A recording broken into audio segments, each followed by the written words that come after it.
Shalom mes amis, c'est le prophète Jérémie et je suis encore heureux de pouvoir me tenir devant vous à travers Internet. Je bénis le Seigneur pour Internet car ça nous facilite vraiment beaucoup de choses et on peut toucher beaucoup plus de gens. Nous voulons utiliser Internet non pas pour nous pervertir, non pas pour nous distraire, mais pour agir selon ce que le Seigneur nous donne de faire. Et aujourd'hui, j'aimerais vous partager une vision prophétique que j'ai reçue. Je l'ai reçue aujourd'hui, il y a peu de temps, et le Saint-Esprit me permet de la partager. C'est une vision qui va permettre au corps de Christ de comprendre dans quel temps nous sommes, même si beaucoup le savent, et qui va redresser certaines personnes. Parce que le Seigneur est un Dieu d'ordre, et il aime que tout se passe dans l'ordre. Alors je ne suis pas venu avec le bâton du juge, ni avec la mitraillette de gendarme, je suis venu avec l'amour et le bâton de la vérité. Et aujourd'hui, j'aimerais vous parler à partir d'une vision prophétique que j'ai reçue, parce que vous savez, beaucoup de choses que nous voyons dans les Écritures, c'est des visions que les hommes de Dieu ont reçues. C'était des visions, ils ont vu des choses et les ont écrites. Donc, dans une vision, ce n'est pas seulement le fait que Dieu veut nous parler, ce n'est pas seulement le fait que je peux voir et je commence à devenir quelqu'un d'important, non. Dans la vision, il y a une chose merveilleuse qui est l'enseignement. Derrière chaque vision, il y a un enseignement, il y a quelque chose de plus profond que ce que tu vois. Derrière la vision, il y a la parole. Alléluia. Et donc, si tu peux regarder Jean, il a eu des visions, mais aujourd'hui, ça nous enseigne. Oui, l'apôtre Jean a eu des visions, c'était pour lui des visions reçues en extase, c'était des révélations profondes pour lui en vision, avec une voix qui lui parlait, mais pour toi aujourd'hui, c'est un enseignement. Alors quand l'Éternel vient te parler à toi en vision, certes c'est pour t'avertir aussi sur ton avenir, c'est pour faire des choses merveilleuses avec toi, et pour te montrer qu'il t'aime et qu'il t'aime tellement qu'il veut te parler. Mais c'est aussi pour que tu tires un enseignement. Quand tu as un songe, tu dois tirer un enseignement. Quand tu as une vision, tu dois tirer un enseignement. Derrière ces visions, il y a une parole qui veut se révéler, c'est Christ. Et Christ veut se révéler avec puissance. Et derrière la vision qu'il m'a donnée ce matin, il y a un enseignement. Et j'aimerais la partager avec toi. Parce que comme j'ai dit, tous ces temps, si ben, le Seigneur me pousse au prophétique. C'est pour ça aussi que je suis né. Donc, il me pousse au prophétique et je vais me contenir à ce qu'il me demande de faire.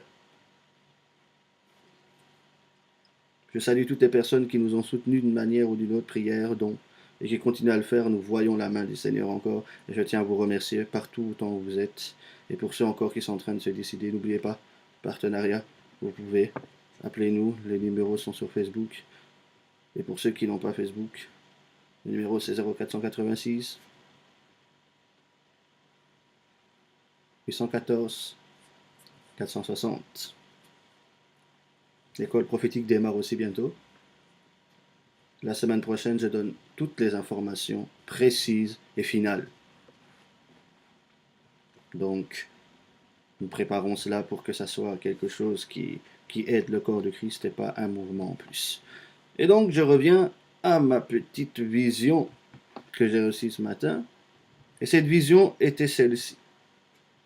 Je voyais une femme. C'était une femme qui était belle, mais je ne voyais pas son visage au départ. Je voyais que son vêtement. Le Seigneur a tiré mes yeux sur ce qu'elle portait. Et elle portait un vêtement blanc. Un vêtement blanc, blanc, d'une blancheur éclatante. Une blancheur qu'on pourrait dire de transfiguration. Une blancheur vraiment illuminée. Elle portait vraiment ce vêtement qui était attirant, attrayant. On ne pouvait que regarder ce vêtement. C'était brillant. Et puis, le Seigneur a attiré mon attention sur le visage de la femme.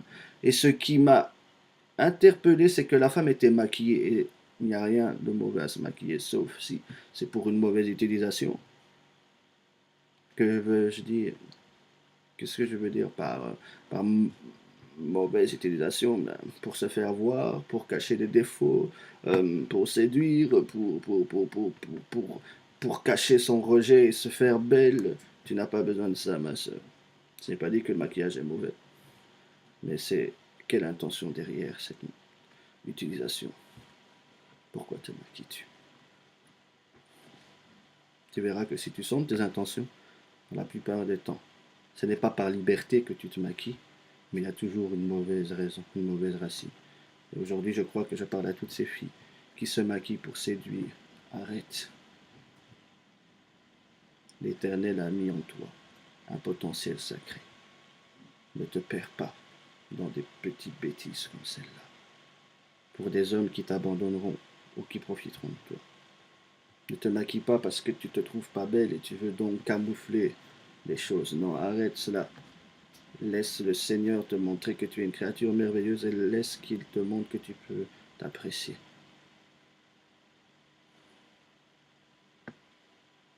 Ne te cache pas du regard des autres en te maquillant. Sois toi-même. Et donc, cette femme était maquillée, mais avec exagération. Et après, le Seigneur m'a montré des mots qui étaient inscrits sur cette femme. Sur le front de cette femme, il était marqué prostitution, pas prostituée, c'est très important. Prostitution. Et sur le vêtement, il faisait marqué en blanc, blancheur de l'agneau. Oui, l'agneau qui a été immolé était un agneau blanc, il était sans tache, il était pur devant l'Éternel. C'est le Christ, Yeshua.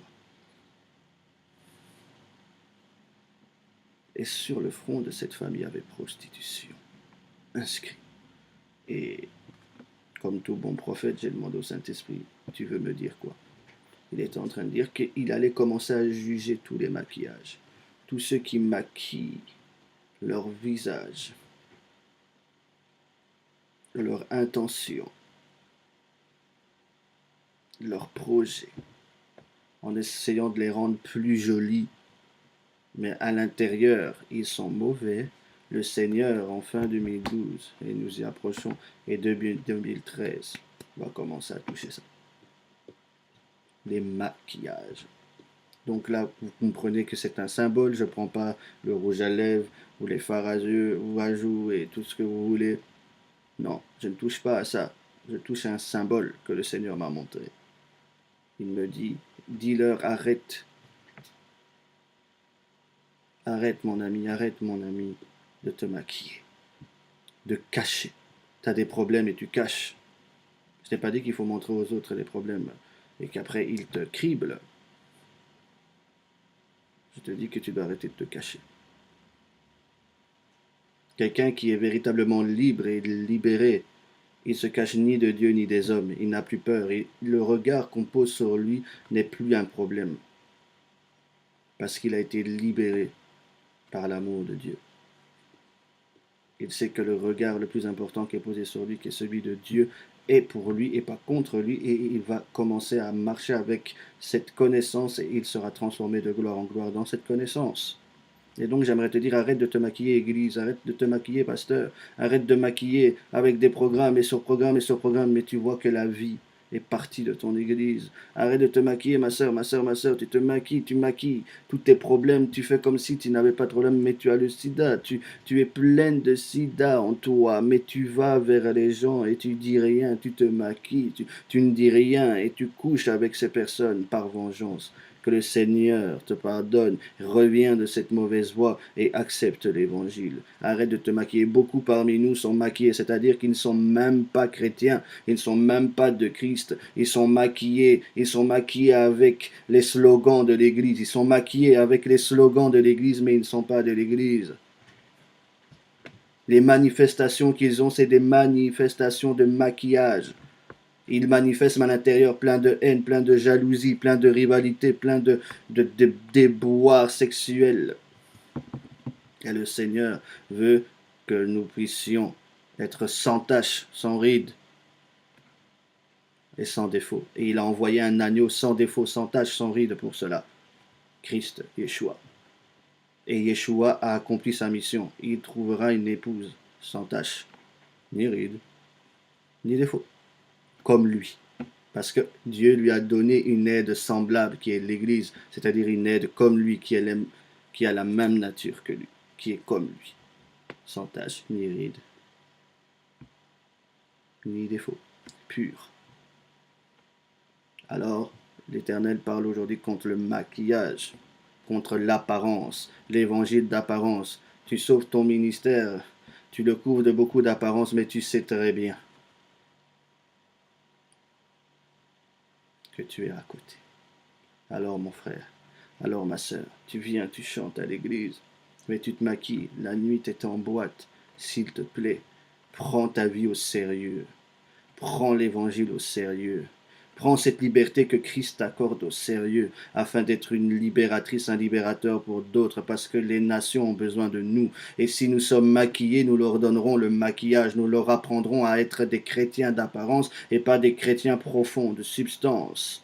Même nos évangélisations, même nos enseignements sont maquillés. On les donne pour faire plaisir. Je vois des hommes et des femmes de Dieu qui essayent de garder des gens dans leur église, alors ils donnent des enseignements qui plaisent.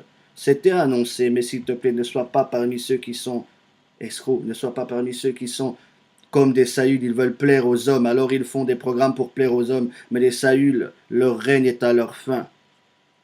Il y a des David qui se lèvent, qui ont la jalousie de l'Éternel dans leur cœur. Ils veulent que le nom de Yeshua soit élevé. David, quand il est venu contre Goliath, il n'a pas dit « Je viens en mon nom ». Il a dit « Je viens au nom de l'Éternel des armées ». Je viens en ce nom-là que tu as insulté. Oui, il y a une dimension d'hommes de Dieu qui se lève, une dimension d'hommes et de femmes qui se lèvent véritablement avec le nom de l'Éternel comme une fronde et avec la pierre de cette révélation pour toucher tous les Goliaths qui se sont levés dans l'Église, qui se sont levés dans le camp d'Israël, qui se sont levés dans le camp de l'Église afin de leur dire « Nous sommes là, qui peut me battre? Qui peut battre ces séductions? Qui peut battre cette prostitution, qui peut battre cette apparence que j'ai mise dans l'église? On va vous descendre, on va vous ravager, on va vous détruire au nom de Yeshua. On ne va pas laisser cela parmi le saint troupeau du Seigneur pour lequel le sang de Yeshua a été répandu. Il a répandu son sang pour obtenir une épouse et il l'obtiendra. Au dehors de tout ce que tu peux faire comme effort, Satan, il l'obtiendra. En dehors de tout ce que tu peux faire comme effort, cher, tu ne pourras pas obtenir ce que l'Esprit a sanctifié. Alléluia. Et l'Esprit a sanctifié déjà une église qui va le glorifier, qui sera une aide semblable, qui va apporter à ce monde la pierre sur laquelle le monde doit poser ses yeux afin d'être sauvé, afin d'être fondé, afin d'être stable, afin d'être établi. Alors je parle beaucoup en symbolique, mais je suis juste en train de te dire, sors des apparences, sors des camouflages, arrête de te maquiller, ne maquille pas tes problèmes, ne maquille pas ton ministère, ne maquille pas tes relations, ne maquille pas, ne viens pas avec un cœur faux, parce qu'un cœur faux, dit les proverbes, ne trouvera jamais le bonheur. Peut-être tu cherches le bonheur, mais tu ne l'as pas encore reçu à cause de ta fausseté. L'Éternel n'est pas dans la fausseté, il ne se trouve même pas dans le mensonge, même pas une petite étincelle de mensonge se trouve en lui. Celui qui pratique le mensonge n'est pas de Dieu. Alors je parle à toute personne, même pour une petite chose, tu mens, sors de là. Et pour certains qui sont en train de me regarder, ils disent, mais je n'arrive pas, c'est plus fort que moi. Il faut que tu t'entoures de personnes qui marchent dans la vérité. Il faut que tu t'entoures de la parole de la vérité. Il faut que tu sois dans un environnement où il y a une atmosphère qui te permet d'être délivré, parce que Dieu ne fait rien sans atmosphère. Tu as besoin de trouver l'atmosphère de la délivrance. La délivrance, c'est pas toujours qu'on prenne quelqu'un et qu'on chasse un démon en lui. C'est aussi la délivrance d'une atmosphère. Il faut que tu arrêtes de regarder les films que tu regardes pour arrêter d'être violent comme tu es violent à l'école. Tu es pourtant triste parce que tu es à l'église, mais à l'école, tu es violent et tu veux pas de cela. C'est parce que tu regardes des films qui ne sont pas bons. C'est parce que tu joues à des jeux qui sont violents. C'est parce que tu as des langages de violence. Tu traînes même avec des anciens gars de gang. Et ce n'est pas mauvais parce que tu voulais les évangéliser au départ, mais tu regardes et leur attitude t'évangélise. Que le Seigneur te pardonne et que tu sortes de là. Je prie que maintenant, il y ait une profonde séparation et que tu puisses avancer là où l'Éternel veut que tu ailles. Donc elle avait un maquillage, alors que sa force ne venait pas de son maquillage, mais venait du vêtement blanc qu'elle portait, venait de l'agneau qu'il lui avait donné. Ne permets à personne de prendre ton vêtement que l'agneau t'a donné.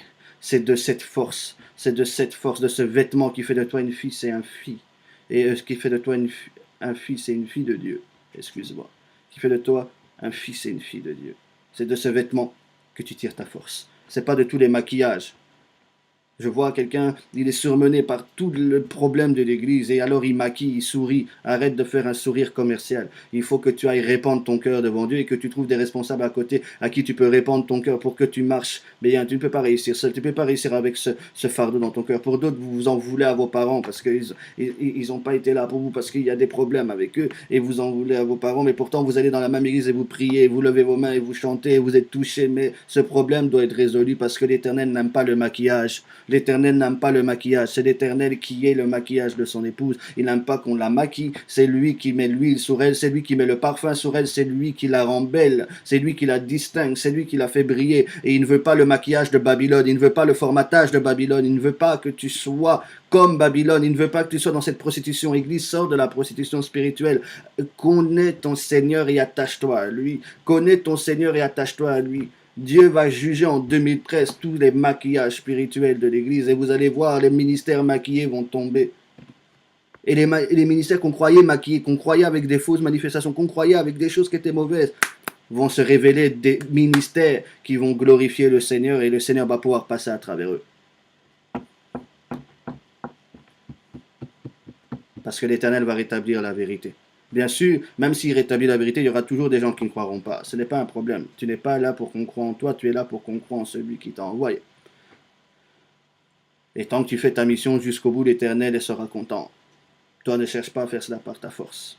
Donc, aujourd'hui, ma vidéo sera courte, parce que c'est une vidéo qui raconte la vision que j'ai reçue. Cette vision a un enseignement. Il faut que l'Église sorte de ses apparences, de cette prostitution, de ces formatages, de ces cachotteries, de ces mensonges. Tu ne peux pas être pasteur et mentir encore. Il faut sortir de ces mensonges. Vous savez, moi-même, quand j'ai vu cette vision, je me suis repenti. Je ne suis pas là avec un doigt accusateur ou un doigt de gendarme. Cette vision m'a d'abord touché moi. C'était d'abord pour m'avertir moi de ne jamais me maquiller, de ne pas me confier dans des maquillages, de ne pas être cachotier, de ne pas être prostitué et de me confier dans le vêtement qui m'était donné. J'aimerais vous dire que la femme qui était dans la vision, ce n'était pas une prostituée, mais elle faisait la prostitution. Pourtant, elle avait un vêtement de virginité. Parce que l'agneau a tout accompli. Et j'aimerais aujourd'hui que tu t'appuies sur l'agneau et que cette vision t'aide à te repentir, que cette vision t'aide à te redresser, que cette vision t'aide à voir la liberté glorieuse du Christ et de pouvoir enfin jouir du vêtement blanc, de la blancheur de l'agneau, de ce que l'agneau a fait et de pouvoir enfin te convertir parce que tu as suivi des mouvements mais tu n'es pas converti. Et tu le sais très bien au fond de toi parce que tu doutes beaucoup. Des fois, ça peut être l'ennemi qui vient, qui te fait douter, alors que ton esprit témoigne, non, non, tu es chrétien, tu es fils de Dieu. Mais, comment dire, il y a des fois, tu es là et tu t'hésites même à aller aux appels quand on dit, venez, venez, parce que tu as déjà fait ça et tu sens comme si tu n'es pas converti. Tous ceux-là qui sont convertis véritablement le savent dans l'esprit, parce que la Bible le dit. L'esprit rend témoignage à mon esprit que je suis enfant de Dieu. Il n'y a pas de doute en ça. Il y en a d'autres qui doutent parce qu'ils font toujours les mêmes erreurs, mais c'est parce que tu es charnel. Il faut que tu passes de charnel à spirituel. Tu es un enfant de Dieu, mais qui ne connaît pas son héritage, qui est encore esclave de l'enfance et qui ne veut pas grandir. C'est juste un problème de maturité et de connaissance de Dieu. Mais il y en a d'autres, ils ne sont pas convertis. Ils sont passés par la fenêtre, ils sont passés par les mouvements, mais ils ne sont pas passés par la porte. Ils se sont convertis au mouvement, ils se sont convertis, ils ont prophétisé. Dieu peut prophétiser par un âne. Donc il peut utiliser même quelqu'un avec des dons sans pour autant être en lui. Ce n'est pas un problème pour Dieu. C'est pour cela que ceux qui vont se présenter devant Dieu à la fin et qui vont dire nous avons prophétisé, nous avons chassé les démons et nous avons fait des miracles, miracles dont d'opérer des miracles, chasser les démons dont du discernement des esprits, prophétiser dont de la prophétie. C'est trois dons qui se trouvent dans 1 Corinthiens 12. Donc c'était des gens qui étaient remplis des dons, mais pas de la personne qui donne les dons. Et c'est le Saint-Esprit, c'est Christ qui donne les dons. C'est Christ qui fait de ta vie un don. C'est pour ça que tu en as besoin. C'est pour ça que si tu es une marque, tu peux t'écarter. Parce que tu es près de la table, tu sers, mais tu ne connais pas celui que tu sers. Et tu t'énerves quand les autres ne servent pas avec toi. Mais Marie est très calme au pied du Seigneur, être enseignée. Parce qu'elle sait c'est qu'en étant près du Seigneur qu'elle peut toucher les âmes. C'est en connaissant son Seigneur qu'elle peut faire quelque chose. Elle ne se maquille pas. Il y en a beaucoup, ils sont maquillés, hein. Ils font beaucoup pour Dieu, mais c'est du maquillage. À l'intérieur, ils sont frustrés parce qu'ils ne connaissent pas vraiment le grand Yahweh qu'ils les servent. Alors aujourd'hui, j'aimerais véritablement que cette vision t'interpelle. Ne sois pas parmi ces chrétiens qui commettent la prostitution. La prostitution a beaucoup de choses. Ce n'est pas seulement à caractère sexuel que le Saint-Esprit montre, car c'était une prostitution spirituelle. Toute prostitution spirituelle amène à l'aveuglement. Il y a un cycle. Mais aujourd'hui, je brise les cycles. Je retire le voile de l'aveuglement et je te mets en face du Christ, de l'agneau de la blancheur, et que tu donnes maintenant plus d'importance aux vêtements que Christ est pour toi, que dans ces maquillages que tu mets autour de toi pour séduire et pour être plein d'apparence. Tire un enseignement de cette vision, même va plus loin. Tu vois, quand je te dis cette vision, va plus loin, parce que d'autres ont un don de doctorat et ils sont en train d'écouter ce que je dis et le Seigneur va les enseigner, et ça va les aider et ça va même être très avantageux pour leur église et ça va être très avantageux pour leur vie. Ils vont tirer une situation très bénéfique de cette vision. Donc je te la rappelle, c'était une femme très belle et qui avait un vêtement très blanc. Et au départ, il ne m'était pas permis de voir son visage, mais elle était très belle. Elle brillait à cause de ce vêtement. C'était ce vêtement qui brillait et qui était attirant. Ce vêtement sur lequel on posait le regard. Et il y avait la paix, il y avait une belle atmosphère dans ce vêtement. On se disait, waouh, qui est ce vêtement? Qu'est-ce que ce vêtement pour briller autant? Et on savait, on pouvait en regardant ce vêtement comprendre et connaître qu'il était important aux yeux de Dieu. Et puis Dieu m'a permis de lever mes yeux et de voir la femme. Et cette femme était belle, mais elle était maquillée avec exagération. Et ce maquillage-là ne plaisait pas au Seigneur, parce que la force ne venait pas du maquillage, mais la force de cette femme venait du vêtement. Sur le vêtement, il était marqué blancheur de l'agneau. Oui, l'agneau que nous avons reçu, qui est Christ Yeshua, est un agneau blanc. Il est plein de vie, plein de gloire. Il était sans tache, sans ride. Il était sans défaut. C'était un agneau qui a plu au Père. Et puis, sur le front de la femme, il n'était pas marqué prostituée, mais prostitution. C'est très important de le comprendre, car ça ne voulait pas dire que c'était une prostituée, mais elle commettait la prostitution. Et en commettant la prostitution, malgré qu'elle avait le vêtement blanc sur elle, elle était scellée par la prostitution. N'oubliez pas que le Saint-Esprit est un sceau sur le front, et que la marque de la bête viendra sur le front, et la marque de la bête vient par la prostitution spirituelle. Parce que la prostitution spirituelle t'amène à l'égarement, t'amène à l'aveuglement, t'amène à marcher avec Babylone. Et Babylone est une femme prostituée, elle est représentée par une femme prostituée. Donc tu as encore de la chance de sortir de Babylone aujourd'hui. Utilise cette grâce pour aller vers l'Éternel. C'est une heure critique où nous devons vraiment manifester la gloire. Et pour manifester la gloire, il faut qu'il n'y ait rien de ce qui est dans Babylone en nous. Il faut qu'il n'y ait que la nouvelle Jérusalem qui est inébranlable. Il faut qu'il n'y ait que la ville céleste de Yahweh en nous qui est inébranlable. Quand je parle de la Nouvelle Jérusalem, en nous, c'est les valeurs de la Nouvelle Jérusalem, c'est les préceptes de la Nouvelle Jérusalem, c'est la vie de la Nouvelle Jérusalem, c'est la gloire qui nous attend, qui doit déjà être là en train de parler, car Christ en nous, l'espérance de la gloire. Il est la véritable Jérusalem, il est la terre que nous croyons être pour nous une terre de joie, d'asile, de refuge, de gloire. Alors j'aimerais vraiment te pousser. La vidéo est courte aujourd'hui, mais à comprendre que tu dois sortir de toutes ces apparences et que tu dois arrêter de faire semblant. Parce que le jour où l'Éternel va venir, tu seras séduit et tu ne vas pas comprendre. Le jour où l'Éternel va venir, tu seras séduit, tu ne pourras pas le reconnaître. Tu seras voilé. Mais son épouse se prépare. Et un de mes prochains clips vidéo, ça sera véritablement sur l'époux et l'épouse. Je parlerai sur ça, c'est plus tard. Mais aujourd'hui, je voulais vraiment que tu comprennes que l'Éternel vient rechercher quelqu'un qui a cru en lui et qui a pris sa force dans le vêtement qu'elle a loué pour lui et pas ailleurs. C'est pour nous un rappel de mettre en Christ notre joie, de mettre en Christ notre espérance, de mettre en Christ toute notre attention parce que c'est lui qui va être élevé au siècle des siècles. Il est déjà, mais c'est lui seul, il n'y a pas d'autre. Et c'est déjà en lui que tu dois trouver ton plaisir, ta joie, ta paix, ta vie. Pas dans le maquillage. Tu peux te maquiller un temps, mais un jour tu manqueras. Tu manqueras d'outils de maquillage. Un jour, ta prostitution deviendra prostituée. Tu te mélangeras avec l'œuvre, tu seras un avec. N'oubliez pas, Romain dit qu'il ne vient pas, Corinthiens, pardon, il ne vient pas s'associer avec une prostituée. Il dit, son corps n'est pas un corps de prostituée. Le corps de Christ n'est pas constitué de la prostitution. Mais il aime la prostituée. Il aime ceux qui commettent la prostitution. Il les aime, il veut les retirer. Je parle peut-être à toi, tu donnes ton corps. Tu es peut-être même pas en train de donner ton corps pour de l'argent, mais tu es là et tu cherches l'amour dans le sexe, et tu cherches l'attention dans le sexe, et tu cherches à ce qu'on te donne de la valeur par le sexe. Aujourd'hui, je te dis, sors de cette perversion spirituelle, et certainement une perversion physique qui est en toi. Et viens, l'Éternel, je ne parle pas à quelqu'un seulement qui est païen. Il y a des païens à qui je parle, mais je parle à quelqu'un qui est chrétien. Et tu te donnes comme ça parce que le sexe pour toi est devenu une chaîne, est devenu quelque chose par lequel tu cherches l'amour. Mais aujourd'hui, je prie que t'en sois délié et je prie que l'amour du Père vienne casser toutes ces formes de prostitution en toi. Église, sortons de la prostitution. Parce que les manifestations qui arrivent seront étranges. La gloire qui arrive sera étrange. Tu risques de dire ce n'est pas Dieu. Quand Christ est venu, c'était tellement étrange les manifestations qu'il a vécues. On disait ce n'était pas de Dieu.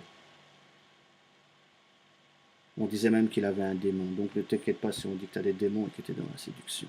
Mais il y a une vraie séduction et il y a des vrais démons. Et il y a une séduction massive qui se prépare. Nous sommes dans un croisement où la séduction va s'augmenter. 2013, autant l'Éternel va étendre sa main sur ceux qui lui appartiennent et les étendre, les expandre, les toucher, les répandre, les révéler en Christ, d'autres seront de plus en plus dans leur séduction. N'oubliez pas que l'Éternel cherche la manifestation des fils. C'est une manifestation, c'est visible, c'est réel. C'est une vie miraculeuse, de surnaturel, une vie étrange. Fais attention de ne pas dire que c'est pas l'Éternel et que c'est l'Éternel. N'attribue pas au diable ce qui vient de Dieu, pensant parce que tu as connecté 3-4 versets entre eux, voilà, ça c'est la séduction. Tu ne connais pas encore ce qu'est la séduction. La séduction ne se fait pas que par des miracles, c'est un esprit. C'est un esprit qui fait des choses. Et derrière cet esprit qui fait des choses, il y a des miracles. Derrière cet esprit qui fait des choses, il y a des miracles, des grands prodiges. Mais on dit mensonger. C'est pour ça que si tu es dans le mensonge, il faut que tu sortes. C'est des apparences. Ce sera l'apparence, ça sera le maquillage, vous voyez. Mais si tu es attaché à l'agneau, tu reconnaîtras la lumière de l'agneau partout où ça se passe. Et tu prendras ce qui est bon, ce qui est mauvais, parce que de toute façon, partout où la lumière de Dieu passe, après l'homme aime bien s'accaparer de la lumière, et il en fait un monument au lieu de laisser cela en mouvement, parce que l'Éternel est toujours en mouvement. Et ces mouvements n'annulent pas les autres mouvements, c'est tout un mouvement de gloire c'est un cercle de gloire qui tourne et qui entoure son peuple. Alors aujourd'hui, j'aimerais prier pour toi, afin que toute prostitution, afin que toute séduction, afin que tout voile soit mis à nu dans ta vie et que tu vois que tu étais à côté. Je prie aussi pour toute personne qui sait qu'elle n'est pas convertie mais qui suit le mouvement afin que tu te convertisses. Je prie pour toute personne qui est justement en train de combattre contre la séduction dans son église, dans son milieu. Il publie même des articles, il fait toutes choses pour que justement son peuple ne tombe pas dans la séduction. Que l'Éternel te bénisse et qu'il soit avec toi et qu'il t'étende et qu'il te donne l'onction encore pour en sauver plusieurs et un grand nombre. Là où tu te tiens, car tu es un phare et une lumière, mon frère, ma soeur, et persévère. C'est pas toi qui les convaincras, c'est l'Éternel qui le fera. Et puis je parle à toutes ces personnes qui savent, qui se maquillent, qui sont dans les apparences, que maintenant ça commence à tomber, afin que tu ne sois plus un chrétien d'apparence, afin que tu ne sois plus un chantre d'apparence, afin que tu ne sois plus un homme de Dieu, une femme de Dieu d'apparence, afin que tu ne sois plus dans des projets d'apparence, une relation d'apparence, mais que tout maintenant vienne à la lumière et que la vérité éclate. Il est temps que l'Église prenne sa force non pas dans les maquillages et dans toutes les méthodes que l'ennemi lui a données, pensant que c'était des bonnes méthodes. Quand on regarde le maquillage, ça peut faire de belles choses, mais c'est de la séduction. Mais qu'il prenne sa force dans la blancheur de l'agneau, dans ce que l'agneau a fait. C'est pour cela que l'Évangile, c'est l'Évangile de Christ, certes, et c'est une bonne chose. Mais maintenant, il faut des hommes qui saisissent cet Évangile et qui le répandent. Pas l'Évangile qui est maquillé, mais l'Évangile qui amène véritablement l'épouse à être droite, qui amène l'épouse à être sans tache ni ride, avec l'huile de l'esprit, avec le vin de la gloire, avec la présence de l'amour, avec cette présence, cette lumière que seul le vêtement peut donner. Parce que plus tu fixes ce vêtement, plus la lumière viendra. Alors pour ceux qui sont encore dans ce maquillage, cette lumière qu'il y a dans le vêtement, cette vie qu'il y a dans le vêtement va venir vers toi et va changer ta face et tu vas briller sur ta face comme il brille. Afin que tous voient que Yahweh est Seigneur, que l'Éternel est Seigneur.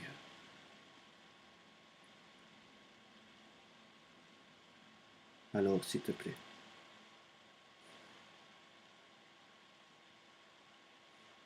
que cette vision puisse t'aider, que tu en tires un enseignement qui va t'aider à avancer.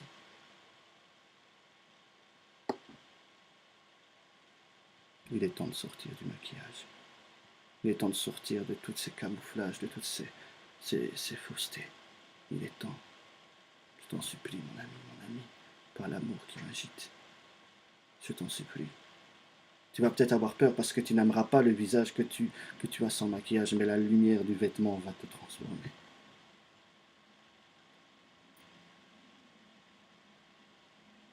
Merci Seigneur de nous aider à véritablement plus être un peuple qui ment, plus un peuple qui se cache, qui se camoufle. Parce que tu as été fait pour être caché en Christ et pas te cacher toi-même. Regarde, quand Adam a voulu se cacher, il a été privé du jardin. La liberté, c'est que tu ne te caches ni de Dieu ni de tes frères. C'est pour ça que Jacques, pouvait dire, confiez-vous les uns aux autres vos péchés, afin que vous soyez guéris. Il y a une dimension où tu n'as plus peur de montrer qui tu es, tu ne te camoufles plus. Ce n'est pas dit d'être un objet de scandale et de faire des mauvaises choses. Il y a des gens qui ont une opinion faible et tu dois les préserver, les protéger. Tu dois les amener doucement dans cette vérité. Tu ne dois pas venir d'une manière brusque. De toute façon, c'est le Seigneur qui fera son œuvre. Et quand il vient, ça détruit pour être reconstruit. Mais si tu vois que tout ce que tu fais n'est que destruction, tu t'es égaré. Parce que l'Éternel ne fait pas que de détruire. Il est venu pour détruire les œuvres du diable, mais il est aussi venu pour construire la Nouvelle Jérusalem. Il est aussi venu pour bâtir son Église. Il est aussi venu pour construire toutes les choses qu'il avait à construire dans son peuple. Et il a commencé cela il y a 2000 ans. Et maintenant, il veut toi comme partenaire afin que tu sois un outil qu'il va utiliser pour bâtir sa maison. Alors, s'il te plaît, avec moi, sortons de tous ces maquillages, de tout ce que nous prenons comme phare à joue pour nous maquiller et maquiller nos ministères, maquiller nos vies en pensant que personne ne verra. Maintenant, Seigneur, en fin 2012, 2013, il va maintenant mettre les choses à nu. C'est une année où il met l'ordre, donc tout va être mis à nu. Parce que 2013 est une année très prophétique. Toutes les années sont prophétiques, n'est-ce pas? Mais c'est une année très prophétique dans ce mouvement-là, qui est le mouvement de la pureté. Un esprit de sainteté fort va s'abattre sur l'Église, et c'est ce qui va lui permettre de briller à cause de ce vêtement qui est le vêtement de la sainteté sur elle, qui est le vêtement de la blancheur. Elle va briller, pas par sa force, pas une sainteté qu'elle met par maquillage, mais c'est à cause de la communion avec ce vêtement. La sainteté ne vient pas en dehors de l'amour. Si tu n'as pas connu l'amour de Dieu, tu ne pourras jamais être saint. C'est l'amour de Dieu qui te convertit à la sainteté, car dans l'amour de Dieu, il y a sa sainteté. Quand un homme aime une femme, il se consacre, il y a la sainteté. C'est dans l'amour que ça se trouve. Alors s'il te plaît, que son amour puisse vraiment te pénétrer et que tu puisses enfin avancer sans tous ces maquillages, sans tous ces artifices. Tu vois, c'est pour ça aussi que Paul dit qu'il faut que l'évangile soit simple. La simplicité de l'évangile, c'est-à-dire l'évangile sans maquillage. Alors maintenant, sois prêt à ce que l'Éternel expose tous nos maquillages et qu'il soit lui-même ce qui nous couvre, ce qui nous cache, afin qu'il soit tout en tous. Que le Seigneur, le shalom véritable, nous bénisse. Et à la prochaine, mes amis. I love you.